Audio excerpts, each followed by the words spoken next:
Good morning. Today is, besides being an Easter weekday, it's the memorial of Our Lady of Fatima, and it's remembered her appearance to the three children in Portugal in the early 20th century, 1917, I think, is the same year as the revolution in Russia. And one of the messages of Fatima that Mary brought was conversion of heart. And in the gospel, Jesus says that he is the true vine, his father is the vine grower, and every tree, every branch that bears fruit is pruned so that it could bear more fruit. Being pruned and conversion of heart perhaps don't sound like the same thing. One sounds better than the other. I would think being, conversion of heart might sound a little better, more spiritual or something. Being pruned sounds a little more harsh. But they both really amount to the same thing. Conversion might even sound like our choice, And there is an element of choice in it. But when I look back on my own conversion to Jesus, my continuous conversion, because conversion isn't a once for all thing, I don't think, for most people. Two elements are at hand. There's an objective element. Something presents itself to me. Maybe to my intellect, maybe it's information I didn't have before, or truth.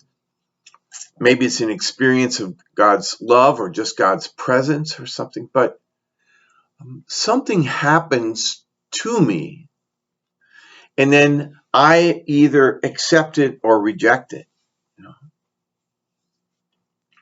If you think about conversion in the way we often talk about it is converting to the Catholic faith or something.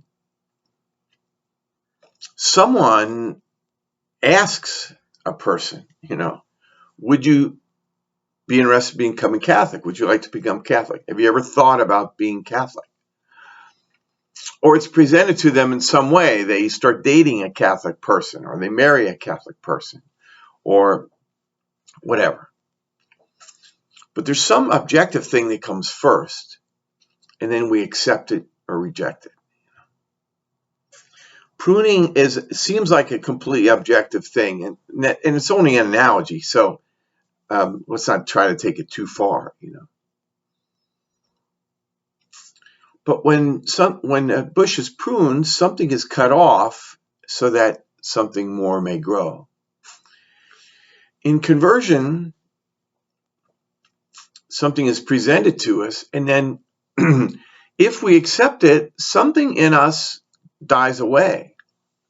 You can't be Catholic and Protestant at the same time, As Robert Frost said in one of his famous poems, way leads on to way. And knowing how way leads on to way, I doubted if I should ever come back, he writes, You can't go back. And so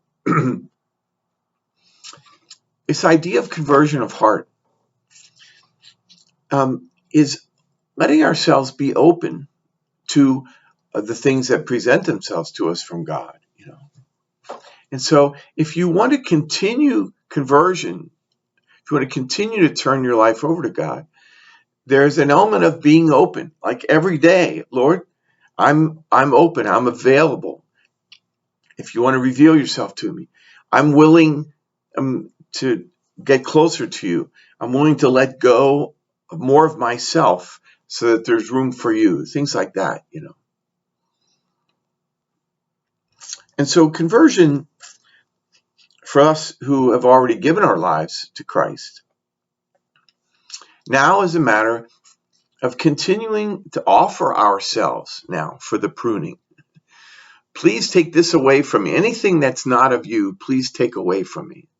And sometimes that's painful. Sometimes it's merely aggravating or whatever, But I would offer you this today. Two things on this Feast of Fatima.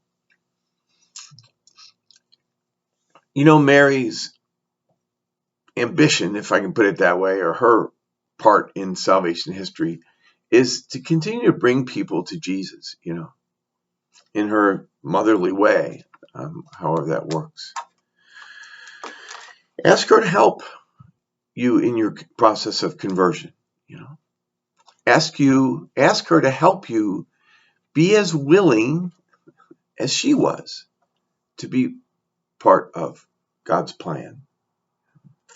She knows what it's like to have something presented to her, and then she either accepts or rejects it. And so she can help you with that. Secondly, I would suggest this to you.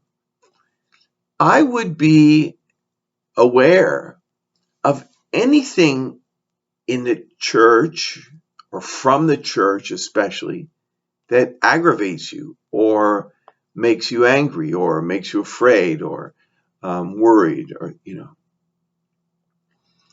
gospel passages that bother you.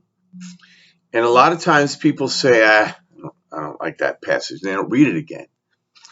That's precisely the passage that you should read over and over and over again, because pruning is not always a pleasant thing, And so whether it's just mild aggravation or really makes you angry, or for instance, a teaching of the church, leave aside your feelings for a moment. Any teaching of that's formally taught, that's presented, like the Trinity, or Jesus is both God and man, or Mary was assumed into heaven, or marriage is only for one man and one woman in a lifetime union, or anything that grinds at you a little bit. I encourage you to sit with those in particular, because those precisely may be the passages or the teachings or whatever that are going to bring you to conversion. So we're in this month of May, celebrating Feast of one of the apparitions of Mary. So my prayer for you today is that Mary will help to continue your conversion process. At the end of this day, you might be more open to receiving our Lord than you were at the beginning. God bless you.